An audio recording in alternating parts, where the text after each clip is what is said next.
आप बताएं ना, कानून बताएं ना मुझे, कानून बताएं ना मुझे, बताएं कौन सा कानून है।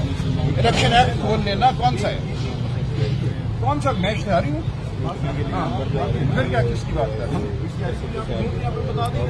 आप बता दी किस इश्तेहारी को ढूंढ रहे हैं हम अपने कार्ड आपको दिखा देती हैं, हमें से कौन इश्तेहारी है? अच्छा सर, जो पीटीआई के रहनुमा छुपे हुए हैं वो अगर कागजात नामजदगी खुद जमा नहीं करवाने आते तो क्या उनके एक्सेप्ट होंगे या नहीं? उसके अंदर देखिए, कानून में तरीका है, वो अपना एजेंट मुकर्रर कर सकती हैं, पावर ऑफ अटर्नी दे सकती हैं, ये सब कुछ तो मुमकिन है। लेकिन क्या ये होने दिया जाएगा? इतला ये भी है कि लोगों के आईडी कार्ड जो है वो ब्लॉक कर दिए गए हैं ताकि नादरा से वेरिफिकेशन ना हो सके। वो एक उज़र बनाया जा सकता है कागजाती नामजदगी रद्द करने के लिए। तो हर हरबा इस्तेमाल किया जा रहा है कि कागजात छीन लिए जाएं, दाखिल ना करने दिए जाएं, या लोगों का जो आईडी कार्ड है वो ब्लॉक कर दिया जाए। तो हम देखेंगे, सब के बावजूद मैं समझता हूँ जमहूरी अमल जो है आगे बढ़ेगा। 8 फरवरी को अगर इलेक्शन होते हैं, जिसकी हमें कभी उम्मीद है, तो एक अवाम का फैसला सामने आएगा। सर, आप भी इलेक्शन लड़ने जा रहे हैं, अभी तक तहरीक-ए-इंसाफ के जितने भी उम्मीदवार सामने आ रहे हैं उनको तरह तरह की मुश्किलात का सामना करना पड़ रहा है। ये तैयार हो सकता है मैं गिरफ्तार हो जाऊं। नजर रखिए इस गाड़ी पे, यहाँ से वहाँ अभी बड़ा फासला है। सर, अभी तक कोई थ्रेड आपको या कोई तरह की? देखिए, मैं उस पर ज्यादा बात नहीं करना चाहता। ये मुश्किल दौर है। सब लोग जो इस अमल में शामिल हैं, जिन्होंने फैसला किया है शामिल होने का, उनको इत्तला का, मुश्किलात का सामना करना होगा।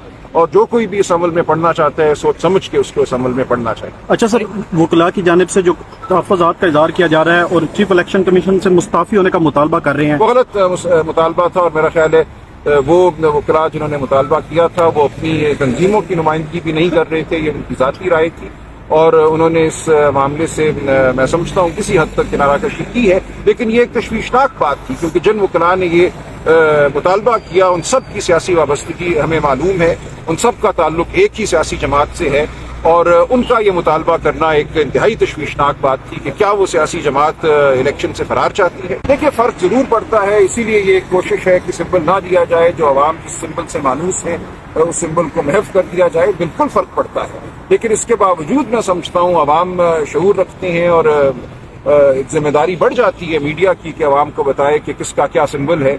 और अगर एक नया सिंबल दिया जाता है या कोई सिंबल नहीं दिया जाता, तहरीक-ए-इंसाफ के उम्मीदवारों को सबको मुख्तलिफ सिंबल दिए जाते हैं, तो इसका मकसद एक रखना पैदा करना ही है।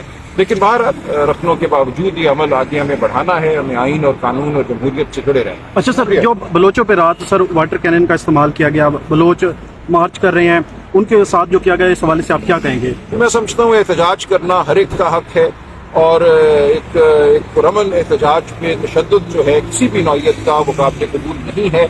और माजी में हमने देखा कि इस्लामाबाद शहर में बहुत एहतजाज हुए, कुछ की पुश्तनाई भी की गई। लेकिन आज अगर एक कमज़ोर तबका एहतजाज के लिए इस्लामाबाद आता है तो उसको उसके एहतजाज का हक मिलना चाहिए आइन और कानून के मुताबिक, और कोई गैर ज़रूरी तशद्दुद जो है वो नहीं होना चाहिए। मेरी नज़र में कोई भी तशद्दुद नहीं होना चाहिए। यहाँ माएँ बहनें हैं जिनके बच्चे, जिनके भाई, जिनके खामिन सालों से लापता है। ये एक बहुत बड़ा अलमिया है। इस अलमिया को हमें कौमी अलमिया समझना चाहिए। ये कोई बलोच अलमिया नहीं है, ये हमारा हर एक का एक अलमिया है। इसको सामने रख कर हमें मामला करना चाहिए उन लोगों से जो आज इस्लामाबाद आए हैं अपना हक मांगते हैं।